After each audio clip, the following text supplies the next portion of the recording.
to talk about the last episode of Inmate to Roommate. First, starting off with Cindy and Jennifer. We saw the last episode ended with Jennifer suddenly waking Cindy up and revealing that she had relapsed. Cindy didn't know what to do, so she ended up calling her friend for some advice, and they recommended that she take Jennifer to the hospital so she can be admitted to detox as soon as possible, and that's what they decided they were going to do. Cindy was caught off guard by this, and she has no idea how Jennifer had time to go and get some dope because she's been keeping her on a short leash since she was released from prison. But Jennifer admitted that she was going through her stuff and she ended up finding like a pipe rolled up in one of her t-shirts, and it had like a fat bowl in it, and she smoked it. But then suddenly Jennifer calls Cindy later on, and she's like, oh, hey, I just got something to tell you. By the way, I didn't relapse. And Cindy was like, what? Then why did you wake me up telling me that? And Jennifer said, well, I didn't know what else to do to leave. I needed space. I needed time for myself. It's pretty sad that Jennifer felt like her only way out was to come up with this lavish lie to the extreme that she relapsed just so she could get away from Cindy. It shouldn't have to go that deep just for her to be able to have some time for herself.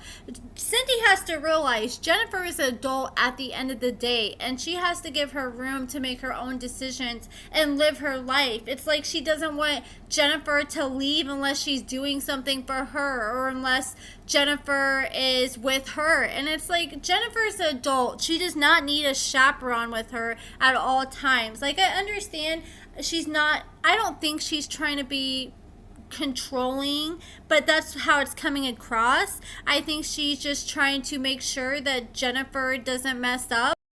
She just has to realize that there's going to be a time where Jennifer is going to have to go out and not have Cindy there to hold her hand and constantly be a safety net. And the more she smothers her, the harder she's making it for Jennifer when she finally does go out and do things by herself. When, despite all this, Jennifer still wanted to come back and live with Cindy. So she asked Cindy if it was okay, and she was like, look, I promised I didn't relapse, and I'll even take a drug test to prove you wrong. And Cindy was like, okay, if you come and take a drug test, I got you. And Jennifer comes over later on, and she walks in, and it seemed like Cindy kind of forgot about the whole drug test stipulation she made, but then Jennifer whipped out a drug test, and Cindy was surprised. She's like, oh, you remembered. And Jennifer was like, yep, I have nothing to hide. And she took it, and she proved to Cindy that she did not relapse. At first I was like, she's so confident, maybe she got some fake piss or something. But she made sure that there was no room for doubt. She ended up having Cindy come in the bathroom with her and watch her pee, even though Cindy really wasn't feeling that. And she showed Cindy that she was indeed so. You could see how happy Jennifer was when she came back to Cindy's house now that she was finally able to get out of the house for a while. And Cindy was like, well, where'd you go when you claimed you were going to the hospital? And Jennifer claimed she went to her brother's house, which, is sad that she has to do all that just to be able to see her brother without Cindy coming along. And after that, Cindy and Jennifer were getting along great. It seems like Jennifer has that balance where she's not constantly having to do things for Cindy every time she's home, and she can actually relax and focus on herself. I feel like they could actually maybe make it long term. At first I was like, I don't know about this, but they seem to be getting along pretty good. Once they came back, they're laughing, giggling, having a good time. It seemed like they both genuinely missed each other while Jennifer was at her brother's house. And I just think that Cindy needs to call her insurance and figure out getting a caretaker, because I feel like it would make both Jennifer and Cindy's lives so much easier. And now I want to talk about Deven, Daniel, and Kathy. We learn that Deven ended up going to jail, and then Daniel and Kathy got a call from Deven's sister revealing that he had bonded out and he needs somebody to pick him up from jail.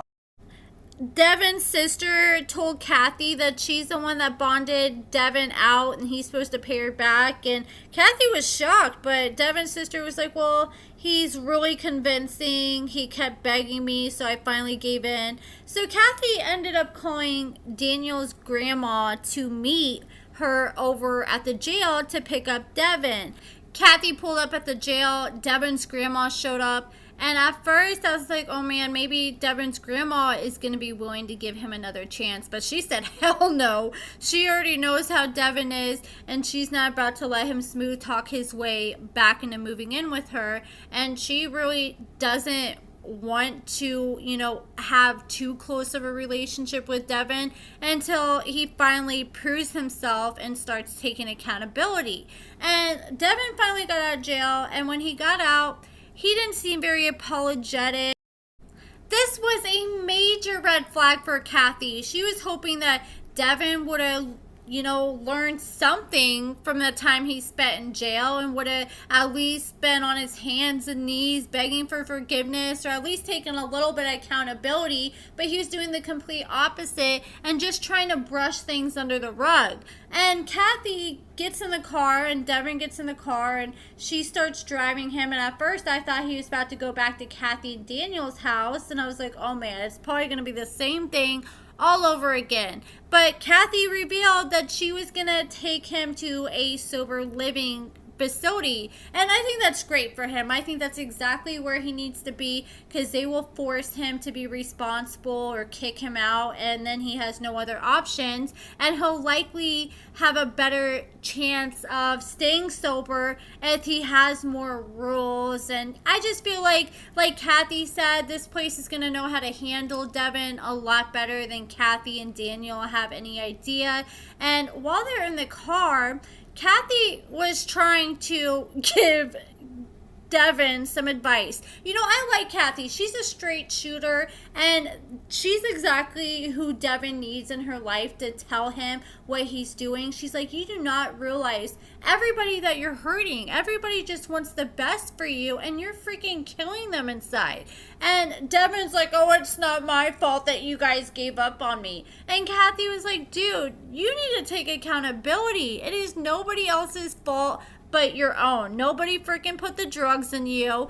Kathy called him out and said, dude, stop trying to act like you're the victim in all this. You're not about to manipulate me, because I can tell that's what Deven's good at, is trying to emotionally manipulate people and flip the script to make people feel like they're the bad guys in the situation and it's their fault for making Deven go use. And Kathy was like, well, what did you do that caused you to go use? When did you use? And Deven was like, well, it was freaking when I had to drive all the way, I think they live in Texas. He's like, I had to drive all the way to Texas with no sleep. My car was breaking down. I was stressed out. I was tired. But it's like, dude, you made that decision to drive to Texas. You had the chance to go back with Daniel, where it would have been a lot more easier and convenient. You didn't have to deal with the stress of your car.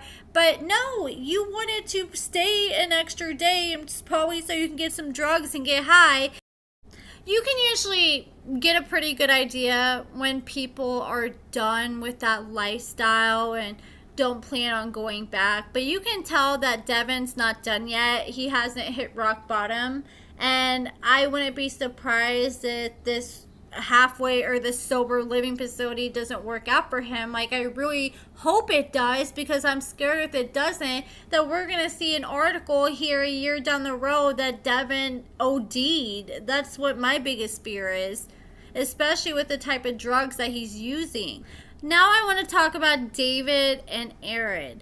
Aaron, so far, I've liked what I've seen from him. He seems like he really wants it and wants to rebuild his life, but I'm not gonna lie, he did lose some brownie points with me when I found out that he has a daughter and I'm not sure if he has other kids, so I know he has a daughter, and she's like in her mid-20s now, and he really hasn't been there for her whole life, and she is so heartbroken and devastated over it. So we see in this episode that David told Aaron that, hey, you know, if you want to have some of your family and friends over, let's do it. Let's have like a little welcome home party for you, which is really nice for him to do. And Aaron invited over his friends and family. They all came over, and the person that stuck out to me the most was Aaron's daughter. And Aaron, I think he just kind of thought like, hey, you know, I'm out of jail. I've been doing good so far. I can just jump right back into my relationship with my daughter where we left off. But it's not that easy. His daughter has her walls up. She may have been willing to just let him right back in the past and act like nothing was wrong because she was young and naive. But now she's older, she knows better, and she has all this resentment built up towards her father. And she's not trying to get super close to him like that because she's afraid that she's going to trust him and get super close and he's just gonna let her down again. And it's happened so many times in the past. She said he always promises he's gonna stay out, he's not gonna go back, and then a week later he goes right back to jail. Aaron sat his daughter down and was trying to tell her like, look, I'm gonna be father of the year now, I want us to be super close, I'm not gonna go back to prison, I'm done. And the daughter was just pretty much rolling her eyes. She wasn't trying to hear it because it's the same exact spiel he gives her every single time. And even she told him, look, I'm done with this conversation, because at this point actions speak louder than words, and she's not going to believe it until he actually stands on business and follows through with what he said. And the thing is, it's so easy to stay sober and do what's right when things are going easy, but the real test is when things get hard, because a lot of people don't know how to handle tough situations because they're used to just numbing the pain with drugs. And that's what seemed to happen with Aaron, because we see a preview for the next episode that after his daughter was pretty much like, dude, my BS meter is going off, I'm not trying to, you know, listen to your BS right now. I think that potentially made Aaron feel a lot of guilt and shame for what he did to his daughter, and probably triggered him to where he didn't know how to handle it, because we find out in the preview for the next episode that he ended up stealing David's car. I guess not stealing it, but David let him take his car somewhere and he acted like he needed to run a quick errand. But then he ended up taking the car all day, and David was blowing up Aaron's phone like, dude, when are you going to be back? Where's my car? I need my car. And he said that Aaron was completely ignoring him. And so he's freaking out like, dude ran off with my car. I don't know where he is. This is right after the whole daughter thing went down. So he's thinking the absolute worst. And even David was like, I don't know what to do. I guess I might have to call the cops. But I am very curious to see how that all plays out in next week's episode. But that's pretty much it for this video, guys. Let me know what you guys think about everything in the comments below. Check out my lashes at AccordingtoAmber.com. Give this video a thumbs up, subscribe, and thank you so much for watching.